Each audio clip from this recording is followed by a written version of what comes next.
If you liked the video or any other content on the channel, feel free to subscribe. Thanks for watching. Thanks for stopping by. And this video is going to be a list video for the Salamanders, just with some Landraiders in it, just some more transport heavy kind of list. It also is going to be more overview. I do a video where I have an overview of the Salamanders and the Firestorm Detachment. With a better mic, I'll redo the video with a different list using more of the stratagems from the detachment, since I have some transports in this list. So I think it'll be a better overall list and a better, more overall showing of the detachment. First here, we'll just go over the Firestorm Assault Force detachment itself.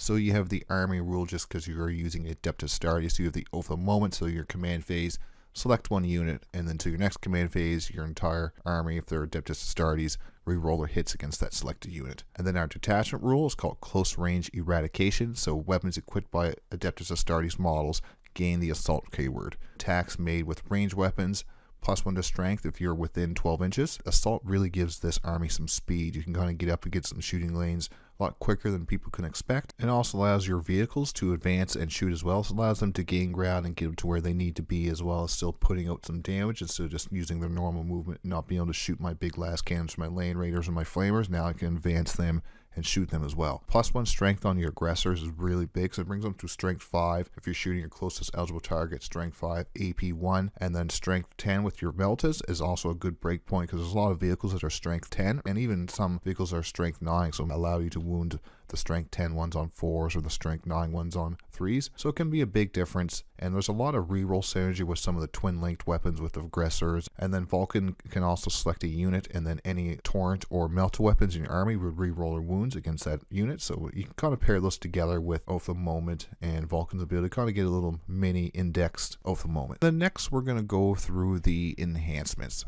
The first enhancement I'm actually using on my lieutenant is Champion of Humanity, and for 10 points, this is a really good enhancement. While the Baron is leading a unit, the models in that unit can ignore any and all modifiers, excluding the saving throw. So this allows you to ignore the Catan's half damage or anything that's -1 damage, -1 hit, or anything like that. And this is big. I put him in with my Blade Guard and Adirac, so that unit together is a big, dangerous unit, ignoring modifiers, fall back and charge, lethal hits. There's a big combo you can do with these two characters and the Blade Guard, so I do like Champion Humanity on my lieutenant. Champion Humanity is Tacticus models only. War Tempered Artifice, and this one is 25 points, infantry model only. You add 3 strength to the bear's melee weapons, and that really isn't big for 25 points.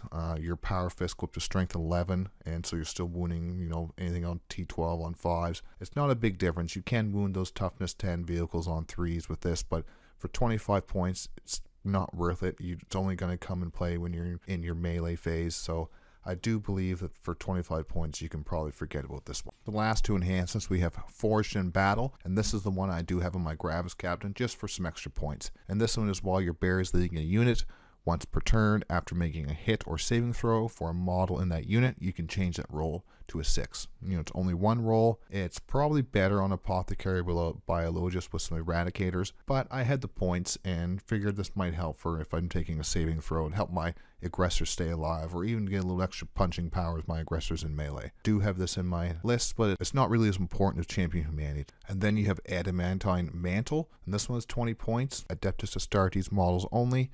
This one is each time an attack is allocated to the bear, subtract 1 from the damage of the attack. If the attack is melt or torrent, change that damage to the attack of 1 instead. This one, for 20 points, it's not the best enhancement. We don't have a lot of lone operative characters that are worth putting this on. You could put on the Combat Lieutenant, but for another 20 points, it's not really worth it. He's more just for running around doing objectives. You could put this on a character, yes, but the thing is, time this is really coming into play. Unit is already dead. Might protecting at some of that rare precision attacks, but it's not really worth putting it on anyone. I don't want to put this on my Graves Captain, because the Graves Captain already has the subtract 1 from the damage or half damage or whatever he has there. He already has a damage modifiers that messes around with opponent's damage. I don't really have any room for this.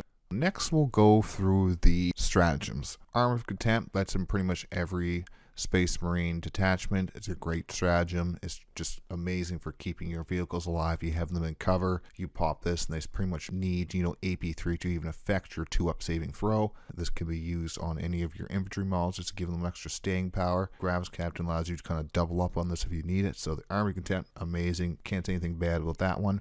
And then we have Crucible of Battle for 1 CP. And if you notice here that a lot of these are battle tactics, I do believe every one of them except for one is battle tactics. So having the Gravis Captain in here really makes a big difference.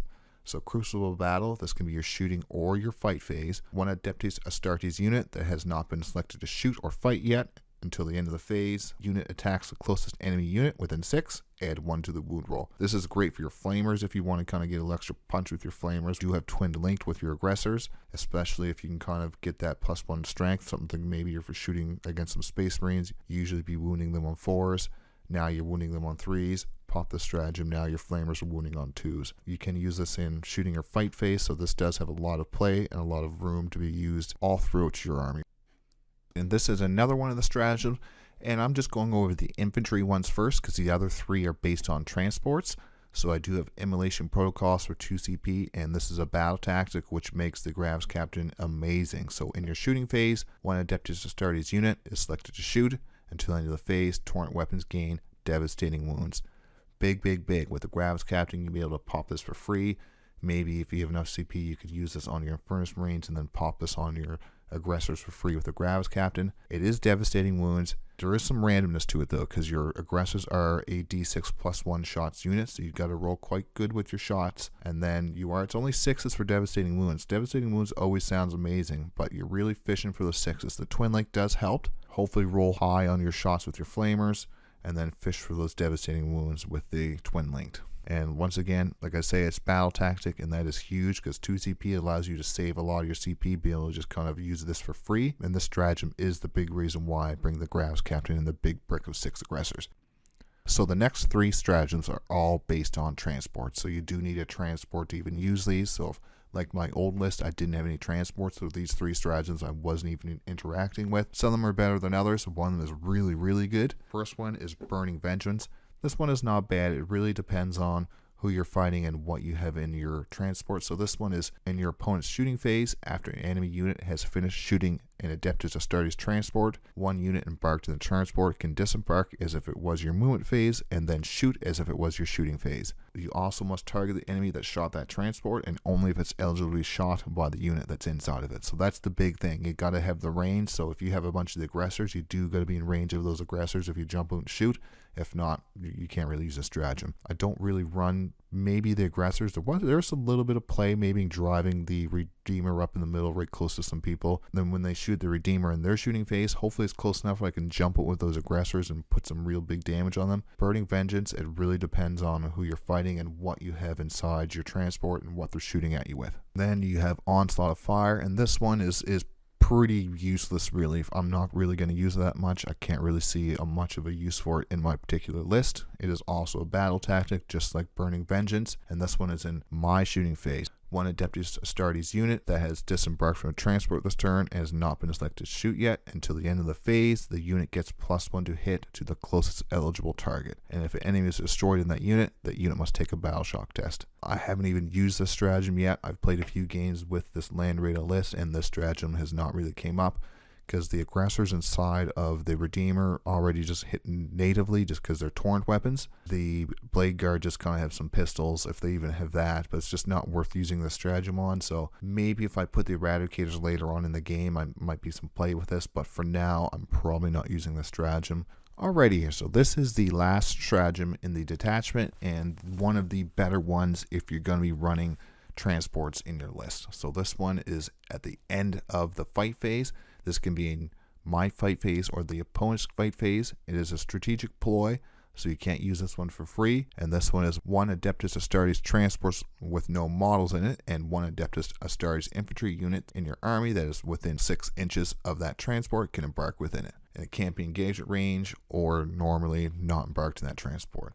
So this one is just pretty much if you're within 6 inches of a transport that has no one in it, at the end of the fight phase, you can get back in it for 1 CP. And this one is pretty big. You can kind of jump out with your Blade Guard, run in, charge, especially if you can keep in 6 inches of this transport, run in, charge, hack them all up, hopefully wipe the unit, and then at the end of the fight phase, spend 1 CP to get back in the transport just to get yourself ready for the next turn of driving up and jumping out and charging again. As I said before with the aggressors, you can also use this to park the Redeemer kind of right close up to some enemies, hopefully shoot at it, jump out with the aggressors, shoot at them, and at the end of the fight phase jump back into the transport so you can drive away with them and do something else with them next turn. This is a big stratagem. You can also use this just to get a little extra movement. Maybe my aggressor squad is 6 inches away from the Redeemer. I can get back in it, and then my next turn jump out 3 inches, move them 5 inches, and then charge. So you can get a little extra movement with the embark and disembark. So there is a lot of tools and utility with a stratagem. This is an amazing stratagem if you're going to bring transports. It's pretty much the reason you're bringing it, just because both the shooting stratagems where you can jump out and shoot if they shoot at you, or jump out and get the +1 to hit. That really depends on your army's unit and what they're doing. This one kind of allows you just to play with your own army and do some sneaky little things to get some extra points and movement throughout your army. Here we'll show off the list. Just showing the list off here, we have the Salamanders in my Firestorm Assault Force. That's the detachment I'm using, and it comes to 2,000 points. So our characters, we have Adrax Agatone, a lieutenant with the Neo-Volkite and the shield and the Mastercrafted weapon, and he is the enhancement of Champion of Humanity. A captain in Gravis armor, and he is the enhancement of Forged in Battle, just to give him a little extra staying power and a little extra hitting in combat. Then we have Vulcanistan as my final character. And for our other data sheets, we have 6 aggressors. They're going to be going with the Captain of Gravis armor. 6 Blade Guard veterans. They're going to be going with Adrax. 3 Eradicators. Sometimes I run them as 6, so it just depends on how I'm feeling or what I'm doing. I sometimes run them as 6. I do have 10 Infernus Marines. They're going to be running a Vulcan. 5 Infiltrators with the Helix Gauntlet. And then just for standing on my home field objective, a single Scout Squad just for doing some secondaries and just maybe some move blocking. A Landraider and a Landraider Redeemer. And a Redemptor Dreadnought with the Macroplasma and the Flamer. Alright, so if you've watched any of my previous list videos, I do like to put all my units kind of in job categories just so I have an idea of what I'm doing with them. These aren't set in stone, but it just kind of gives me an idea kind of how to keep my own game plan, keep the opponent out of my head. So I do have some primary units, and these are just used to gain, hold, and defend the primary objectives. My secondary units, these are used to gain secondary points and just deny the opponent points and just move block when possible and just use them to gum up and just annoy the opponent's army. Then I have the attack units, and these are used to attack and destroy the opponent's most dangerous units, their most important primary scoring units. These are the most expendable units in my army, but you don't want to throw them away for free. First job category we're going to go over is the primary units. First one I have is Adrax Agatone with the Lieutenant and the Champion of Humanity enhancement with the 6 Blade Guard. So this is the hardest hitting melee unit in my list. Adrax allows me to re-roll wounds with the unit. The Lieutenant gives you lethal hits, fallback and charge, and with the enhancement on the Lieutenant, it allows the whole unit to ignore modifiers. You stack this combo with Oath of the Moment and you can really pump out some high damage. It's the perfect counter to Catan. You can ignore any of that -1 damage. And like I said, it allows you to ignore the modifiers that really make some units considered very tough and hard to take out. You can ignore those modifiers and really punch into those units. This is a unit that I usually put in the Landraider just so I can drive it up the board, get into the midfield as soon as I can, get some charges onto some units I want to take out, get into the midfield objective, get nice control of it, and then I can either get back in it with rapid embarkation, or I can just use this to drive up the board next turn and just cause some real mayhem, get some secondaries and move block with the Landraider once I get out of it. And then I have a Vulcanistan with his 10 Infernus Marines. And this unit is perfect for taking and holding the objective closest to your deployment, or just the objective you're going to think that's probably not going to take as much firepower as the other ones. So he's almost auto-include in any of these Salamanders themed armies in my opinions. His 2 abilities he has are really good. He allows him a little extra punch with Forge Father, allows you to select 1 enemy unit in your shooting phase that's 24 inches and visible to Vulcan.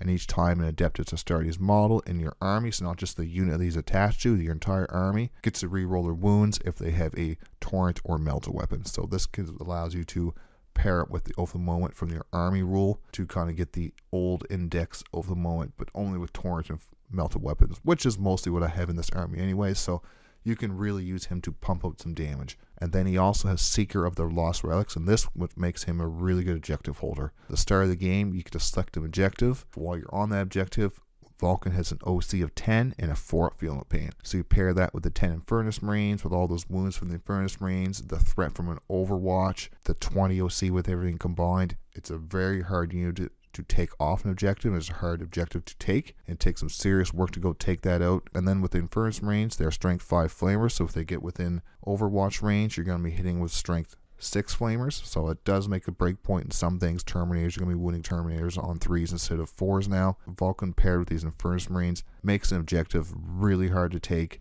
High OC, he's hard to kill, he does have decent melee himself. I like to put him on an objective that I feel is going to take some firepower, but not all of firepower. Like, I don't like to put him on the midfield objective just because he doesn't have any invulnerable saves with those Infernus Marines. It's mostly a threat of the damage and just the high OC. So you put that on an objective that's not going to take a lot of serious damage and serious firepower, and I think he does a good job of doing that. And the last primary unit I have is just the Infiltrator Squad. This is the unit that I'm just going to use to sit on my home field objective. The 12-inch deep strike denial really helps you. Don't have to worry about any of those 3-inch deep strikes coming down and stealing your objective away. I have the Helix Gauntlet on there just to add a little more staying power. Having the deep strike protection allows me to push the rest of the army up together, like a big flaming wave, really, just pushing out damage. I have a lot of midfield, low-range shooting, so I got to kind of push everything up together, kind of get all my damage centered in one big old wave of death. So this gives my home field a bit more protection and a little less babysitting, so I don't have to worry about any of the 3-inch deep strikes coming down and really stealing that objective away from me. Yes, I can still deep strike outside 12 and shoot them, but still it's much better than having something land right on the objective, shoot them to death and steal it from me. So we're going to move on to the secondary units now. So my secondary units, they're not quite as strong as, say, my Custodes secondary units, just for the utility that they have, but I do believe I can still get quite a bit of points with them. So I do have the Scout Squad, and they're great so they have Infiltrate and Scout. I use them for trying to get a first turn aerial denial or secure no man's land. You can also use them to move block some dangerous units from the opponent's army. Maybe you're fighting some World Eaters and you don't want the 8-bound to be scouting up the board. You can use them if you've dropped first, just to put yourself 9-inch ways of deployment. Spread these guys out as much as you can, just to deny some movement. Or you can also use them just to run around getting points, just because I have a lot of big tanky units in this army that do a lot of damage, so maybe the Scout Squad isn't going to take as much fire, and I can use them for running around, just to kind of doing some points, doing some nuisance, and just doing all that fun stuff. Then I have my 2 Landraiders. I do have the first one, the Landraider. It does transport Ajax and his friends, and like I said before, the rapid embarkation stratagem really allows my army some play with the Blade Guard here. And even the empty Landraider is a pretty big threat. It's big, it's tanky, it does have some anti-tank shooting. I can drop off the Blade Guard, use this thing to push farther up the table, and just kind of get in the enemy's faces, move block if I need to, because these really aren't a big key to my army once I've started dropping off the units. It's more to pushing these, using these to push further and up. Yes, the rapid embarkation is nice, but I will use it and just to kind of do some little tricksy things. These Landraiders are going to be used for getting secondary points and just move blocking mostly. And that's the same for the Redeemer. The Landraider Redeemer is going to be in with the Gravis Captain, the 6 aggressors, and this gives it a lot of Overwatch threat having this Redeemer, because the big heavy flamers can do some big damage, especially if you're within 12. You get even more strength. You can get some of the stratagems. I don't know if it's infantry only, but either way you can get some big damage out with these guys, and especially having the protection for the Gravis, because the Gravis really isn't as tough as you want it to be. It's toughness 6, but there's no invul, 3-up save, so having a Redeemer to taxi them up the field is fantastic. With rapid embarkation, there's a lot of tricks and play you can do with this unit, and then after you don't really need them to be taxied around anymore, you can use this to drive up and just be a nuisance to the army. Finally, to finish off my little job categories, I have my attack units. First one I have is my Gravis Captain with the aggressors. I've been gushing about these pretty much all video, and they are a very dangerous close-range shooting unit. The Gravis Captain allows for a lot of play. There's 5 different battle tactics in this detachment, so you can use either Immolation Protocols for some big devastating wounds damage. You can use Crucible of Battle for free for +1 to wound and melee, or even shooting you get for +1 wound if you're within 6. Gravis Captain aggressor units, one of my favorite looking units, one of my favorite performing units in my Salamanders army. Even in 9th, the aggressors were amazing. That's a very solid unit. You combine this with the Landraider Redeemer. Now they're fast, and now they can fly up the board. You all have flamers. Very dangerous, very awesome unit. Then you have the Redemptor Dreadnought. So this is the big tanky walker, has some decent shooting in melee. Firestorm Assault, giving you the assault ability. This allows you to kind of advance this thing up the table while you can still get your guns to bear and get to kind of some good staging grounds for charges into your maybe round 2 or round 3. Being able to advance this thing really adds some speed to it. You can get up in turn 1 where you need to be and still shooting its big weapons. And with the -1 damage, it's a tough unit. It can't be ignored, especially when I'm using it to target the enemy's important units and their damage dealing units. Having this thing run in, smashing things up, shooting things up, it just can't be ignored. And then finally we have my Eradicators. And like I said, you can either run these in 3s or you can run them as 6. Kind of like run them as 6 because you do sometimes get some overkill, but I like the reliability of 6. If I'm shooting at a vehicle that I really want to be dead, I like shooting at with 6. And it allows you to not waste some of the maybe the +1/2 wound stratagem if I want to use that. Allows me to have a little more CP in the bank, but that really depends on really you, because you can run these in 3s and they're still very, very good. Sometimes I do run them in 3, like I said, just depends on the day. Like I said about the aggressors, they are only in Gravis armor. They move 5, toughness 6, so they're quite resilient to small arms fire. But once you start getting to the AP2, AP3, damage 2, damage 3 weapons, these things will fall apart because they do not have any kind of invulnerable saves. The Eradicators, I do like to have these things in reserve because usually turn 1, there's nothing for them to shoot. You don't want them being in direct fire or something like that. So have them in reserve, use it as a threat, and pick where you want to drop these things at. Kill what you need, because after that, they're probably going to be targeted because these things can pump out a lot of damage against vehicles. If you're fighting a vehicle-heavy army, expect these things to be targeted as soon as you drop them on the board. Just some final thoughts for the video. So this will probably be my list I'm going to be running until the data slate, which is probably coming soon. But even after that, I'll probably run a pretty good variation of this list or the exact list if nothing changes. I do like this list. I like the Landraiders. I like having the vehicles and some transports. So I do like using some transports in this army and just having some mid-range damage and having access to some devastating wounds. This list really is an aggressive mid-board pressure list. We're going to try to get to the middle of the board as soon as we can and keep on pressuring the army into their deployment zone. We don't really want to let them get out. We want to keep on pushing them in. The assault really helps you kind of get this army off the board fast because it's their Space Marines. A lot of them are infantry. You do have some Land Raiders, but they are usually quite slow. So having the assault keyword for everyone allows you to kind of plow these guys up the table. A lot of times you're not going to get a first turn charge with Salamanders. You're not looking for a first turn charge with Salamanders. You're just going to try to get them up the board, get them ready to put their flamers on target and their meltas on target. There's no advance in charge in this list, so you have to be careful with your assaults. So you don't really want to be flying up the board willy-nilly. Like I said, you want to be going up fast, like a big flaming wall, kind of keep yourself protected and not throwing yourself out where, yes, you might be able to get some shots through, but you're not going to get a lot of damage through. The next turn, you're either going to get shot off the board or charge. You want to get ready to do some counter charging in turn 2, turn 3. First few lists I did have the all infantry list, but the 2 Land Raiders have really changed the dynamic of this list. You got some more big toughness vehicles on my side.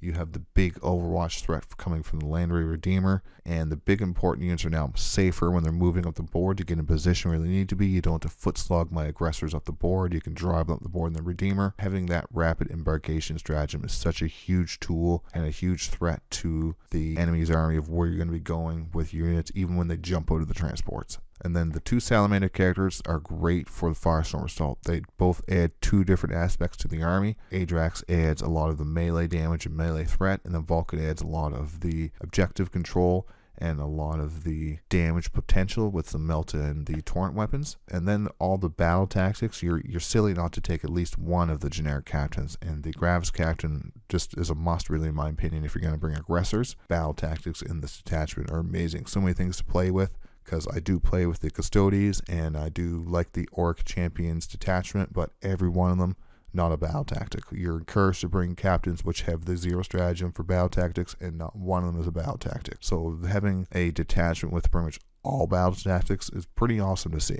This was my first Warhammer 40k army. I started collecting them in 9th. I still keep on collecting any kind of Torrent and Melta weapon units just to keep on going with the theme. And I'm just waiting for Vulcan. You know, they're bringing back the Primarchs, and the lore of Vulcan's perpetual. So he'll be back, who knows when, 11th, 12th. I'll keep on collecting my army, making it bigger and bigger, and just the Salamanders will be waiting for Vulcan. And like I always say, thanks for watching. Thanks for stopping by.